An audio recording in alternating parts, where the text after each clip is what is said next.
Edited by Christopher Tolkien and Guy Kay, based on existing manuscripts by J.R.R. Tolkien, the published Silmarillion actually includes 5 books, the first 2 of which are the mythology and creation narratives of the universe.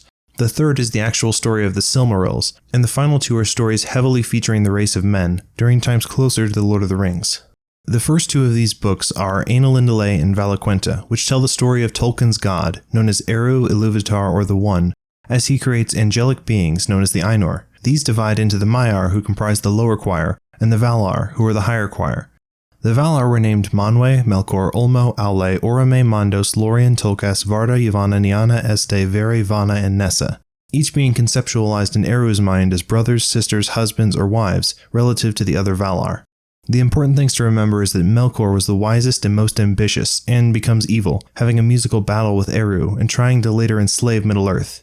The rest of the Valar are basically good, and want to follow Eru's plan for the physical world of Arda, into which they travel, becoming great forces of nature along with their Maiar entourage. Melkor would later corrupt some of the Maiar, who would become the Balrogs or other villains, including the most famous of which, Sauron, the main antagonist of the Lord of the Rings. The third book of the Silmarillion is the Quenta Silmarillion, and it's the longest of the 5. In many ways it can act like an anthology, going through many different narratives about many different characters over the course of 24 chapters, but the overarching story is about the Silmarils, the most prized objects in Arda. At least in theory, though in practice this middle book often entirely loses the thread of the plot to do some side questing. The Quenta Silmarillion begins with the first conflicts between Melkor versus the rest of the Valar in Of the Beginning of Days. This chapter also details the creation of the great twin lamps made by Aule on behalf of his wife Yavanna, which illuminated the world until they were destroyed by Melkor. In response, Yavanna replaced the 2 lamps with the 2 trees of Valinor. Next, in Of Aule and Yavanna, we see how Aule is impatient for the coming of the true children of Ilúvatar, elves and men, so Aule creates the dwarves in secret as a way to speed things up. Although this was a very Melkorish thing to do, Aule isn't really a bad guy, and Ilúvatar spared them. However, Yavanna worried the axe-happy dwarves would hurt her trees, so in response, she fashioned the Ents, who would be her tree shepherds. In Of the Coming of the Elves and the Captivity of Melkor, the elves arrive in Middle-earth, but tragedy quickly strikes due to the fact that some of the elves are captured and turned into the first orcs by Melkor. To the surprise of no one, this behavior irritates the Valar, who capture Melkor and take him to Valinor. The Valar also decide to offer the elves a chance to come back to Valinor, so 3 of the elves went with Orome to Valinor to see it for themselves. These elves are Ingwe, Finwë, and Elwë. After their all-expenses-paid vacation in Valinor, these elves were excited enough to lead many of the elves west, and so they became the heads of 3 tribes called the Vanyar, the Noldor, and the Teleri.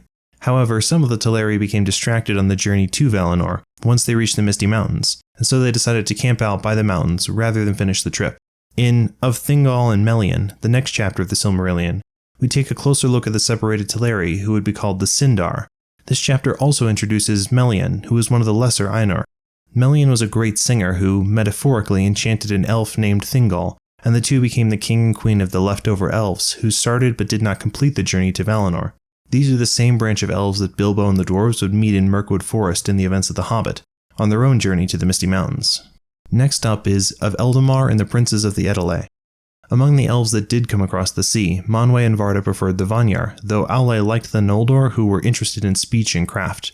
In the clan of the Noldor, it was Finwë who learned the art of shaping gemstones, and he had several plot-relevant sons who were Fingolfin, Fenafin, and Fëanor, the firstborn. During the events of the Silmarillion so far, Melkor has been imprisoned by the Valar, but in Of Fëanor and the Unchaining of Melkor, they at last decide to free him as long as he super-duper promised that he was reformed and not evil anymore. Upon his release, Melkor began to teach the elves new knowledge and strength, though not Fëanor, who was too angry and proud to learn from him. The follow-up chapter is Of the Silmarils and the Unrest of the Noldor. In this chapter, the masterful Fëanor creates 3 jewels which could absorb the light from the 2 trees of Valinor, and the jewels were called the Silmarils, which of course gives us the title of this book. The wonder of the Silmarils encouraged Melkor to separate the elves and the Valar, and he began to sow lies among the elves, which led the Noldor to begin to prepare for a rebellion. Despite his distaste for Melkor, Fëanor believed the lies. He jealously guarded the Silmarils, and he threatened his brother Fingolfin, who Fëanor believed wished to supplant him. In Of the Darkening of Valinor and Of the Flight of the Noldor, Manwë calls for a festival to reconcile the Noldor, as well as Fingolfin and Fëanor. Secretly, however, Melkor had gone to the south of Aman and recruited Ungoliant, a great spider with whom Melkor drained the light from the 2 trees of Valinor, and plunged Valinor into darkness. With the 2 trees destroyed, the Valar asked Fëanor for the Silmarils, whose light could restore the trees, but Fëanor refused, thinking he would be executed if he gave up the jewels. What neither party realized was that Melkor had already killed Fëanor's father and stolen the Silmarils. Though the good and pure light of the jewels burned Melkor, the Silmarils were precious to him, sort of like a good version of the One Ring, and Melkor set them in a crown for himself as he made a new fortress to rule from in Middle-earth. Enraged by Melkor's actions, Fëanor swore an infamous oath to kill those who stood in his way to reclaiming the jewels, and he gave Melkor a new name, Morgoth. Furthermore, Fëanor attempted to make himself king over the Noldor and to journey to Middle-earth to reclaim the Silmarils. Though most of the Noldor agreed to go with Fëanor, some preferred Fingolfin as their king. And so there were 2 groups who journeyed to Middle-earth, with one led by Fëanor and one by Fingolfin. Manwë urged the Noldor to remain, but they refused and slew some of their kinsmen among the Teleri in order to acquire boats with which to sail to Middle-earth, an event known as the Kingslaying. Fëanor's half-brother Finarfin had thus far accompanied the Noldor, but when he saw how things were going, he decided to peace out and return home, receiving the forgiveness of the Valar, as well as the kingship of the few Noldor who remained in Aman. Finding himself without enough boats as they continued their quest, Fëanor betrayed his brother Fingolfin, stole the boats, and burned the ones they did not need, leaving Fingolfin and the rest of the Noldor to take the icy land route to the north to reach Middle-earth, the same route Morgoth had taken during his first return. Unfortunately, this route resulted in the death of many of the Noldor in Fingolfin's command. The next chapter switches over to Middle-earth with Of the Sindar. During the events that had taken place in Valinor, Thingol and Melian had a daughter named Luthien, and they and the rest of the Sindarian elves made friends with the dwarves, learning from them and partnering with them. But after Morgoth's return and the ensuing battle, Melian established a powerful protective barrier around the Sindarian elves' land, and the border was called the Girdle of Melian. While the Girdle protected the Sindarians, the rest of Middle-earth were kind of screwed as Morgoth rampaged everywhere else. In Of the Sun and Moon and the Hiding of Valinor, we jump back across the sea. 1 flower and 1 fruit was all that Yavanna and Nienna could save of the 2 trees of Valinor, but with these, they were able to create the sun and the moon. Morgoth hated the new lights, but he was unable to destroy them because of how much of his own evil power he had emptied into Middle-earth, and his strength was now constrained to it.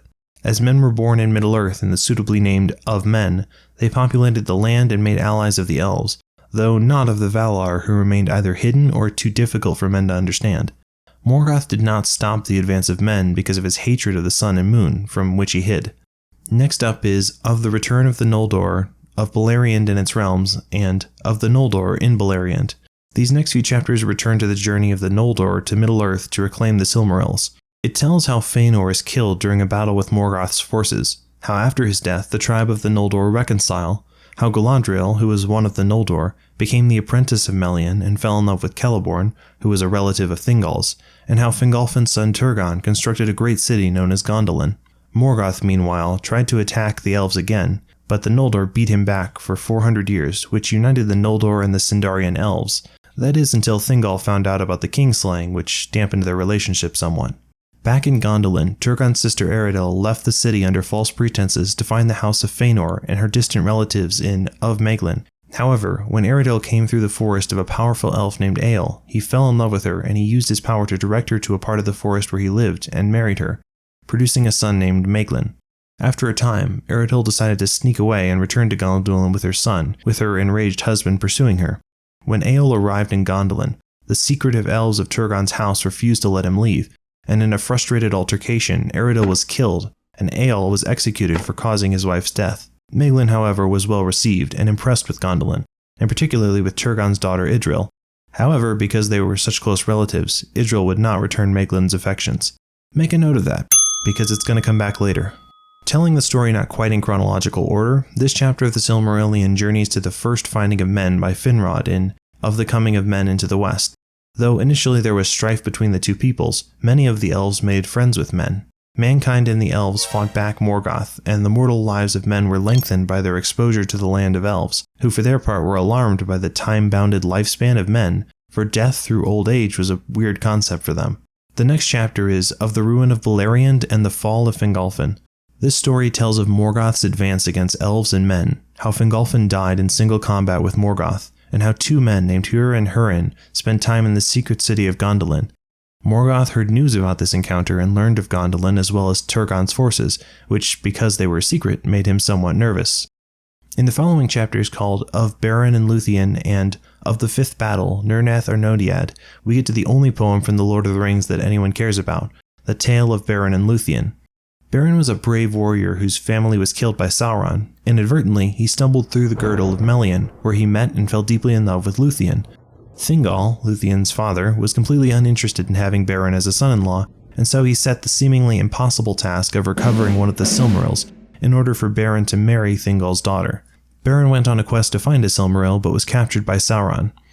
Luthien, in turn, followed after him on her own quests, with the help of a great wolf from Valinor called Huon. She conquered the fortress of Sauron and freed Beren as well as the other prisoners. United by love, the pair overcame any obstacle, and even stole a Silmaril from Morgoth's crown. The pair escaped, and Thingol finally consented to the union of Beren and Luthien. But of course, this being the Silmarillion, Beren is immediately killed. Luthien, however, refuses to acknowledge she is in a tragic love story, and so essentially asks to see the manager of the universe, somehow brokering a deal with Manwë in which Beren would live again if Luthien herself became mortal.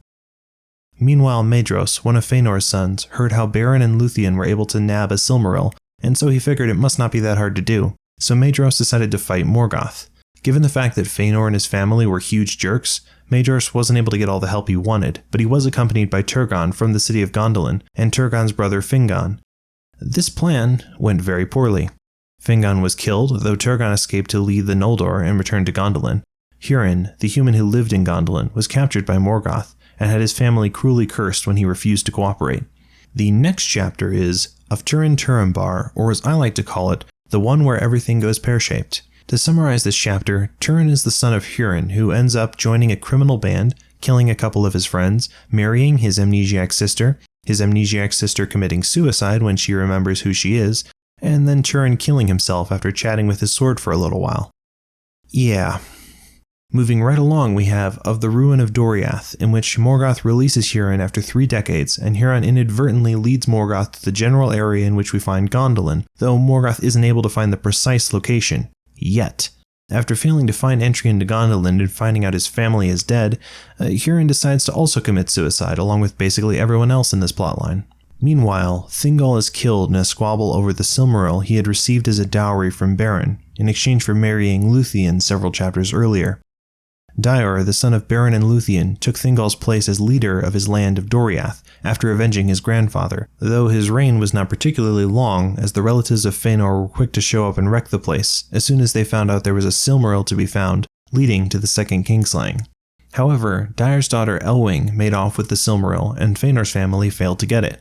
Hey, so remember Hurin? Well, in Of Tuor and the Fall of Gondolin, Hurin's nephew Tuor showed up at Gondolin with the help of the Valar Ulmo, and told Turgon that everything was about to go to the halls of Mandos in a handbasket, but Turgon dismissed Tuor's warnings about danger to Gondolin. Nonetheless, Tuor stayed in Gondolin and married Idril, the girl that Maeglin had a crush on. So, like any jilted lover would do, Maeglin betrayed Gondolin to the Lord of Darkness, in the hopes that he could later rule Gondolin and take Idril for himself. During Morgoth's eventual invasion, when Tuor found out about this arrangement, he decided to throw Maeglin off the side of the mountain, which is a pretty solid response. With Gondolin destroyed, Tuor took everybody who was left to safety and met up with Elwing from the previous chapter.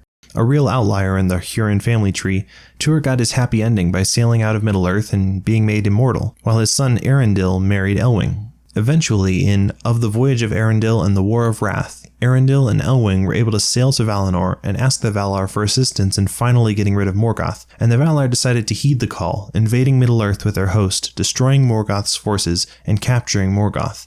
The Silmaril, which was given to Elwing, she decided to leave in the west, while Morgoth's 2 remaining Silmarils were stolen from the conquering Valar by 2 of the sons of Feanor, though these 2 sons found that, like Morgoth, the Silmarils burned them to possess because they had taken the Silmarils by killing, and one of the brothers committed suicide, while the other threw his Silmaril into the ocean. Meanwhile, Eärendil and Elwing's sons Elrond and Elros, who were so called to help maintain their parents' confusing naming convention, were given the option to choose to be either elves or men due to their mixed ancestry. Elrond decided to be an immortal elf, while Elros decided to be a mortal man. And finally, we are done with the middle and longest book of these 5 volumes. Now that we're done with the elves fighting each other over jewelry, we can turn to the story of men with the book Akallabêth, which is the part of the story that begins the Second Age. Now, Akallabêth is a word which means she that hath fallen, so like basically every other part of this wordy volume, you can bet this story is about a beautiful city or a cool group of people getting shafted because somebody screwed something up. In this story, the Valar create the island of Númenor for men called the Dunedain. If you watched the extended editions of The Lord of the Rings, or, read the books, then it's these people that Aragorn is descended from. The Dunedain were ruled by Elrond's human brother Elros, which, yes, means that in The Lord of the Rings, Aragorn is dating his cousin Arwen like 50 times removed. Also, while we're doing the family tree, Galadriel is Elrond's mother-in-law, which doesn't affect anything, I just think it's fun.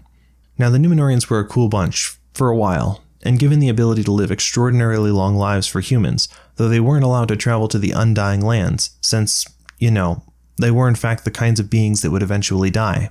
The Númenorians eventually grew discontented with Eru's decision that they should live mortal lives, and this caused a rift between them and the immortal races.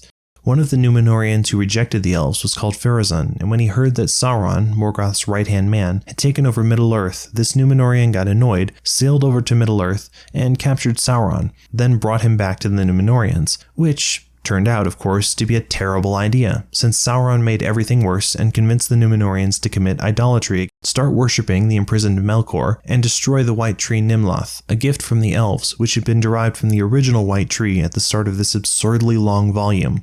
Before the tree's destruction, a Númenorian named Isildur, yes, that Isildur, stole one of the fruits from the tree and preserved it before the destruction of the rest of the tree. Due to all of the evil going on, including literal human sacrifices, Eru got fed up with the Númenorians and decided to destroy the island, but Isildur's family and other good Númenorians got out of Dodge and made it to Middle-earth. Unfortunately, Sauron made it back to Middle-earth as well, since, as a Maiar, he's ultimately unkillable. The final book is Of the Rings of Power and the Third Age, but let's be honest, you don't need me to narrate this part. A bunch of rings were made, and some were sent to the elves and some to the dwarves and some to men, and Sauron betrayed everyone by making the One Ring, so the good guys banded together and sort of killed Sauron for a while. Look, just read the Silmarillion, assuming you haven't already. You'll feel like you've climbed the book equivalent of Mount Everest, since, like Mount Everest, an alarming number of people die before they complete the journey. Thanks for watching this redone version of my original video. I wasn't sure if I was ever going to get around to it, and I'm kind of surprised that I did. You may have to wait another 8 years before I do something like this again, because I commit to absolutely no schedules.